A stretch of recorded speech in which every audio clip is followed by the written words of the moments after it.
Speaking of, I got a very lucky bismuth flask as a drop. This is streamer slash recording RNG, I guess. Normally this slot I have a second Quicksilver, but I'm not going to argue with a plus 35% all resist flask. This has now become a nice panic oh shit button for elemental damage. So now I'll have 35, math, 60%? That's wrong. No, it's right. That's right. 60% all resist just by tapping that flask, which is quite nice.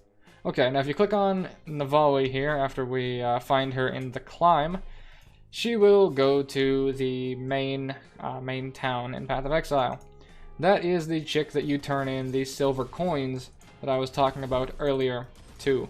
That system in and of itself is a really weird and odd and intricate system that, if I'm honest, I don't really fuck with too much. It's a good system that can get some really hilarious stuff for you, such as like giving you 500% increased like item quantity and stuff, which can be pretty nutty. But it's a way to like kind of RNG quests, I guess. I don't know, it can give you weird things and that sort of stuff.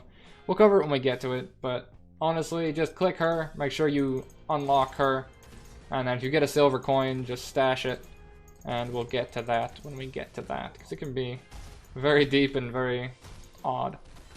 So, we're going to try and be a little careful here. This guy is going to pose a few problems for my character, but not really that big of an issue.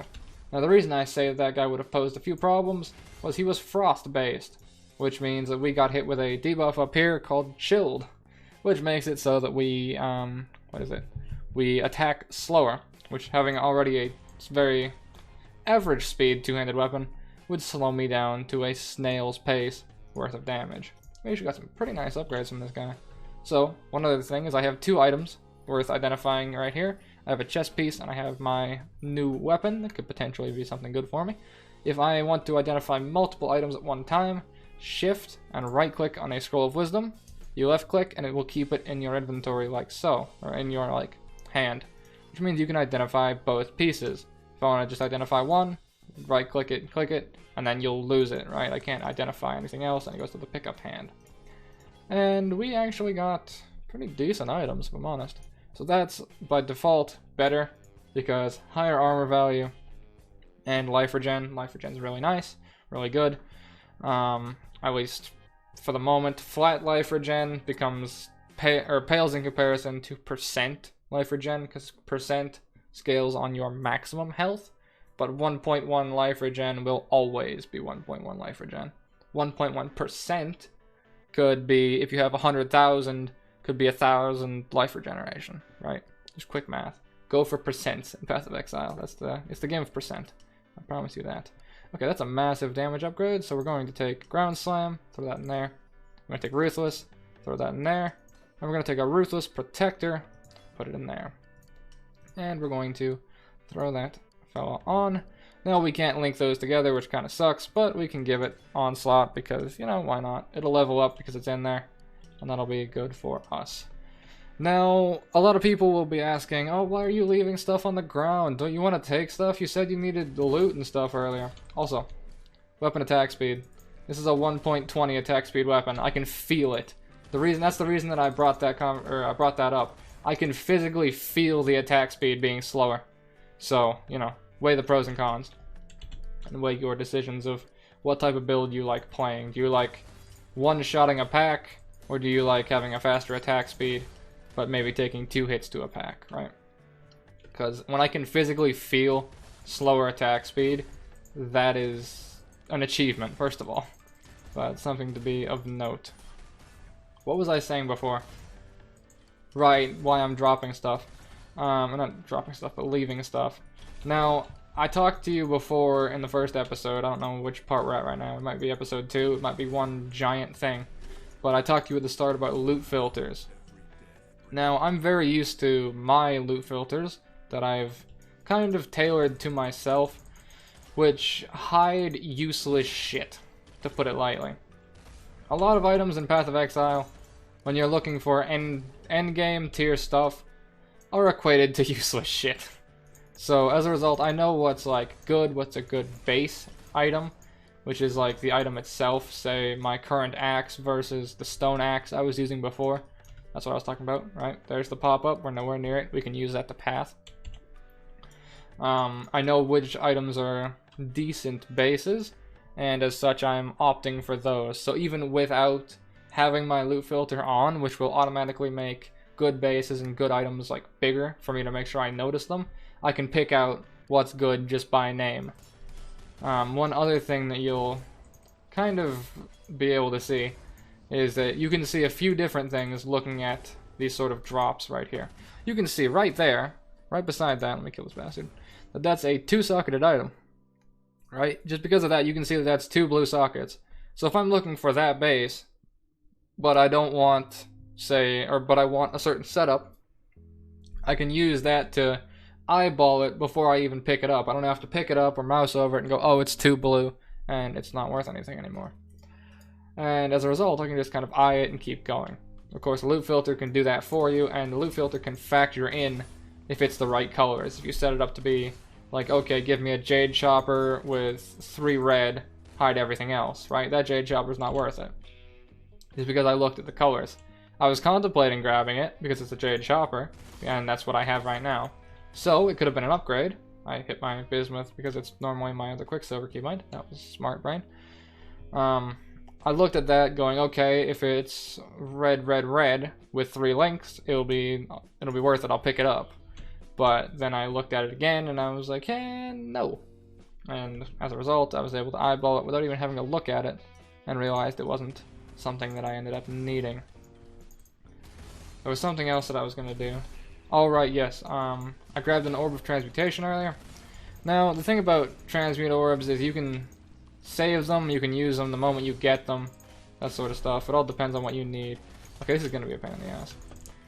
These diabolists here are necromancers that will resurrect the skeletons that they killed. When they resurrect them, they don't give you any experience or any extra loot.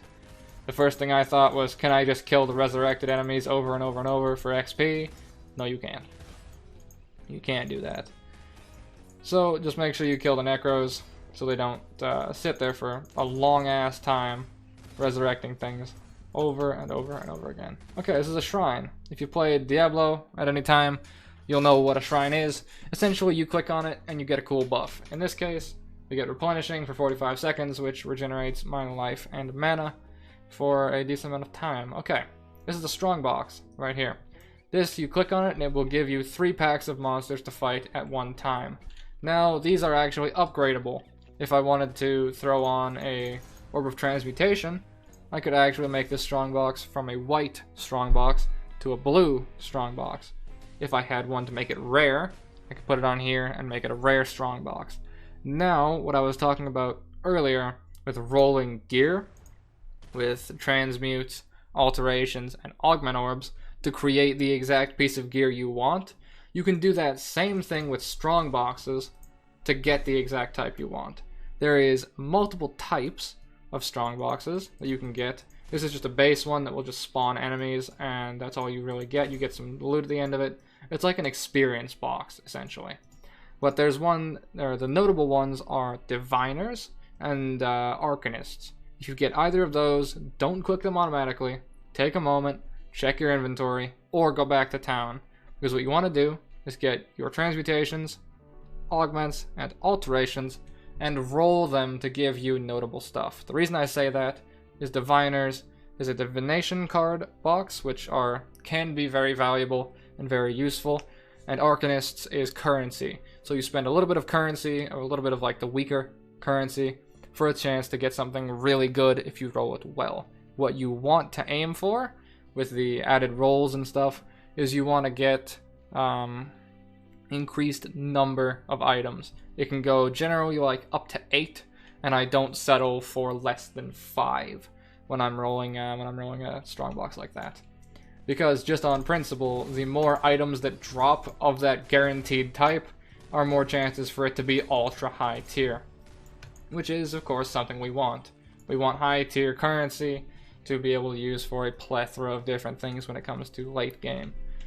So having added items means it's 5 additional chances to roll, in our case, an Exalted Orb, a Chaos Orb, or a Mirror of Calandra, which, if any of you get a mirror, you are very, very rich. Just don't use it. Don't create a mirror of an item at like level 2 or something. Don't do that sort of shit.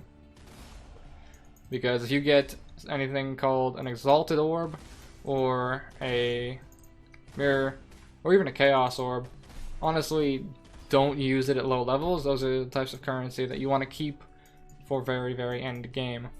The currencies that I'm using throughout this video will be used kind of methodically and pseudo cheaply, hopefully. I like to keep things optimal because if I don't, then people on Twitch normally get mad. So, you know, I'll keep things as optimal as possible for you and try and show you, hopefully, a way to do things right when it comes to currency.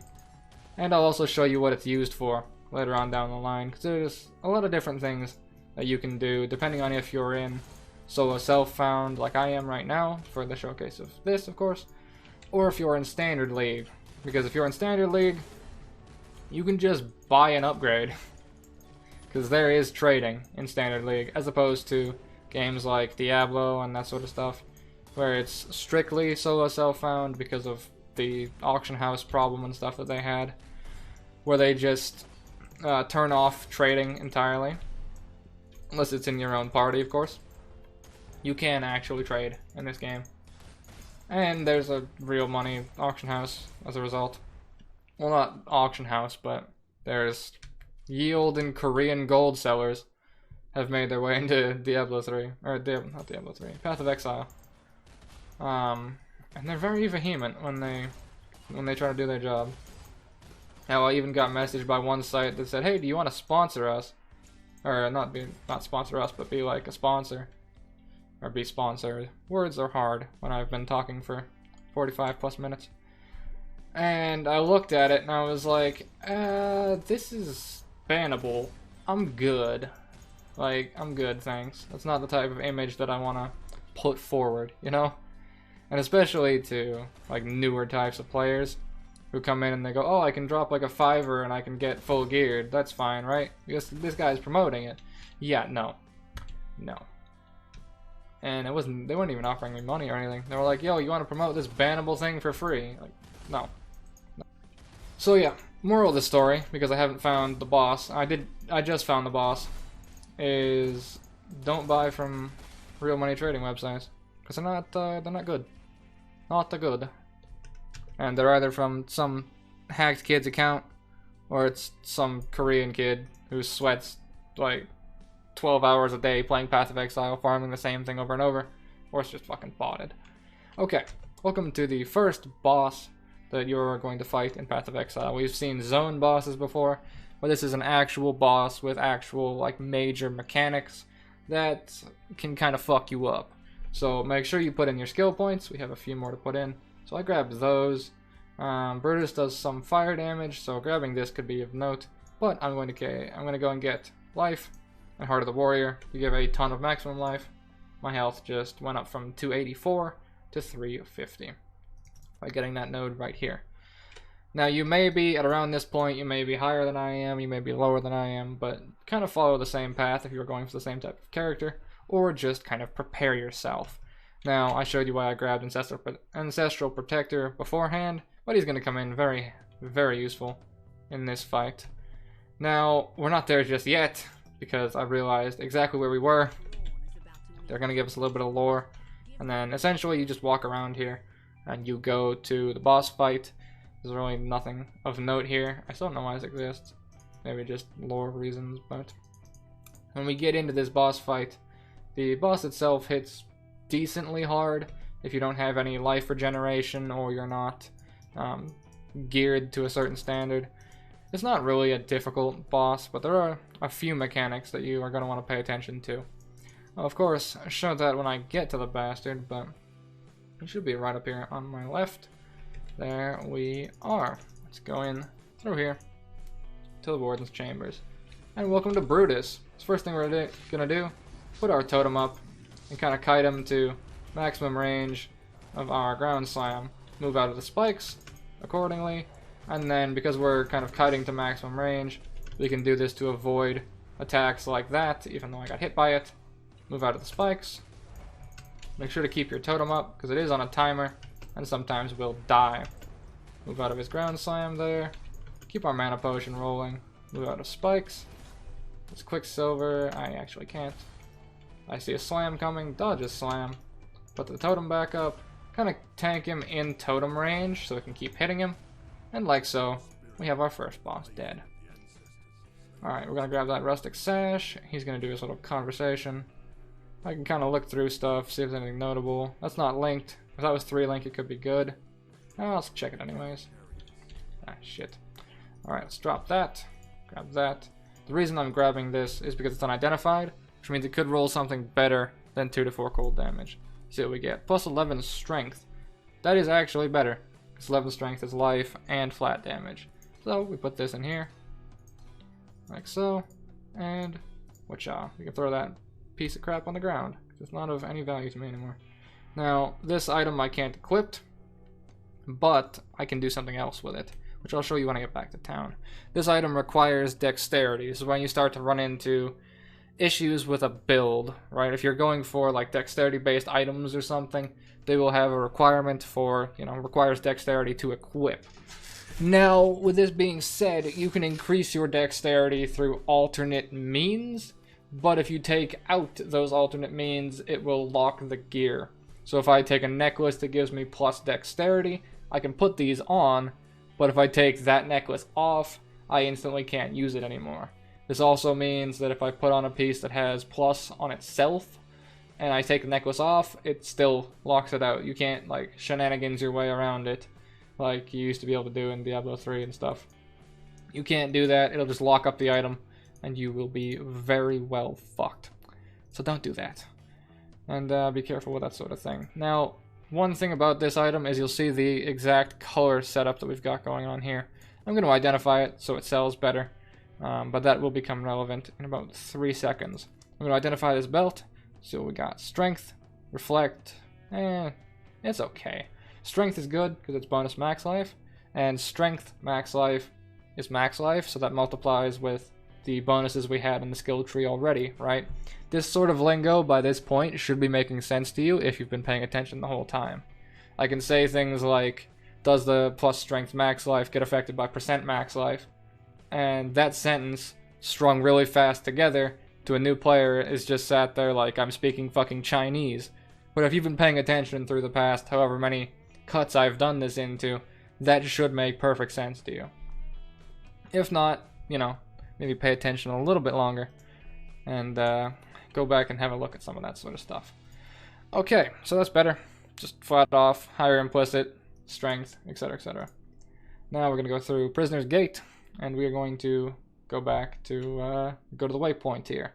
Now alternatively, there's another thing you could do is you can kill Brutus, and for the sake of speed, after you kill the boss or a boss, the next waypoint is automatically unlocked. So what you can do is you can log out and log back in and then run to the waypoint, and you can port to the waypoint. So to skip that walk we just did, some people will instantly kill Brutus, escape, character select, enter, go to the waypoint, port back here, and it is technically faster by very small margins.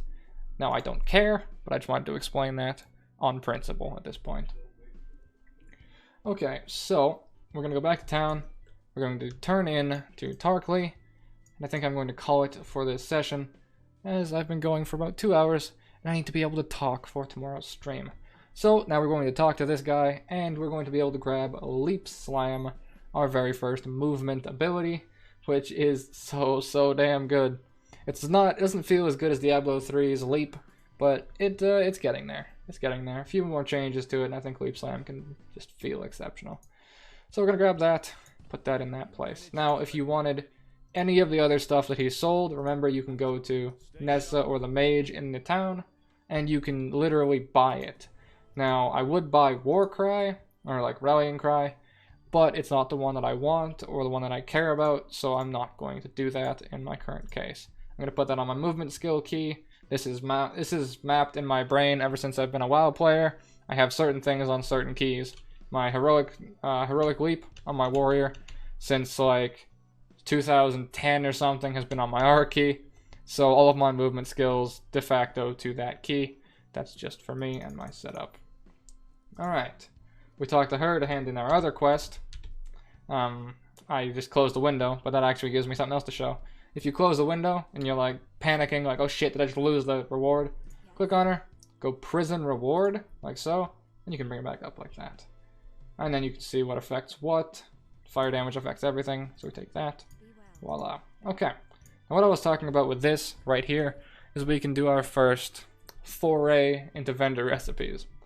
If you sell certain things to a vendor in a certain order, you can get a certain result back. That's a lot of certains, I know, but let me explain.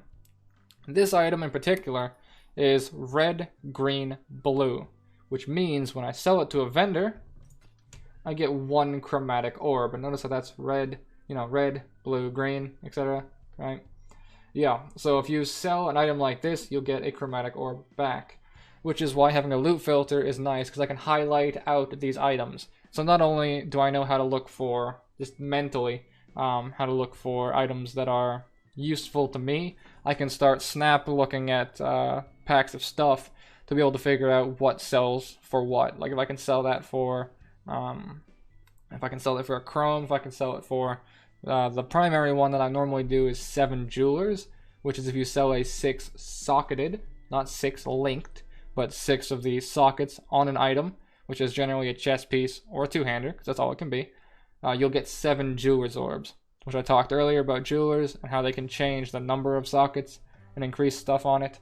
That's my primarily done vendor recipe. There's a few more that I am going to do, and one that I can actually show you right now as a kind of leave off this video with a nice tip for leveling and pushing forward. Yeah, so we're going to accept this and grab that from her. And we're going to talk to Tarkly really quickly and check for weaponry. Let's see if there's anything really, really good. Is there anything of note?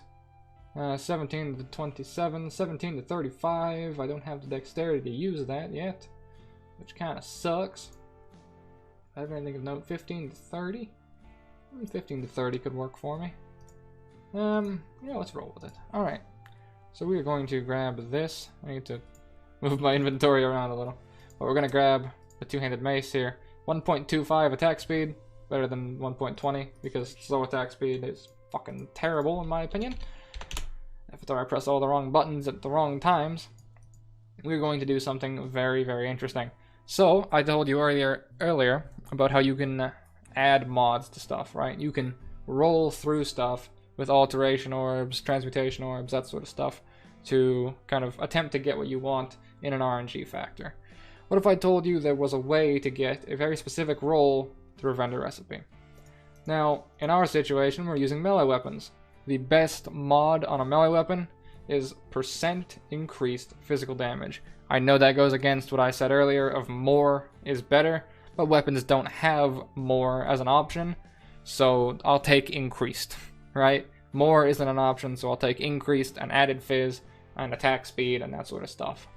So increased is notable on a weapon. So if we sell the weapon itself, a single whetstone, and a blue, exactly blue, rustic sash, exactly rustic sash as well, we will get a weapon that has increased physical damage by default. This one has 49%, which is kind of like a medium roll. You're not going to get something ultra high tier because you kind of got it the welfare way, right? So if you want to get, say, like 100% or 99% or some stupid shit like that, you have to manually roll to get the good rolls, right? But if you want to get it the pseudo welfare way where you can force it, at least in this case for physical damage, you can do it exactly like this.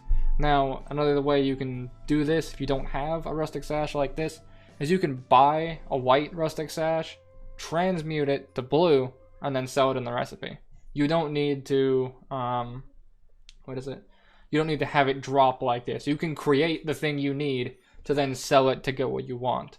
In this case, I didn't have to do that, but I have done that before to finish a recipe. Say I'm 7 out of 8 or something, and it's just me creating the last piece, or I need one piece and it's not fucking dropping. I'll get the white piece of it and I'll turn it to rare, for example.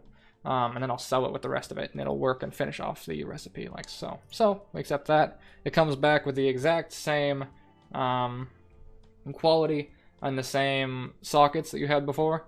I think it comes back with the same quality, don't quote me on that. But I only had one, so I couldn't 20% quality it to get extra, sadly. But that is just giving us a literal double damaged weapon because I went to a vendor, sold stuff, and had the game knowledge to do that vendor recipe. That you may never have known if I didn't either teach it to you, you found it by accident, or you read about it. If you just kept playing, that would never, ever, in Path of Exile, be explained to you. And I hope that's why you stick around and enjoy the rest of this series. So I'm going to pop this in here, and I'm going to bid you adieu for today's session. I shall be back with this character in standard solo self-found for you guys potentially the next day, and if it's in the future, in one click away. That's going to be all from me, and as always, take care, gents. Thanks for making it to the end of my video. If you enjoyed it, take a look at the 2 pieces of content you're seeing on screen right now. If you wouldn't mind, you can click that big red button and see more updates from me. And if you want to go even further than that, then you can take a look in the description to find my new Patreon link. You boys gotta keep the lights on somehow.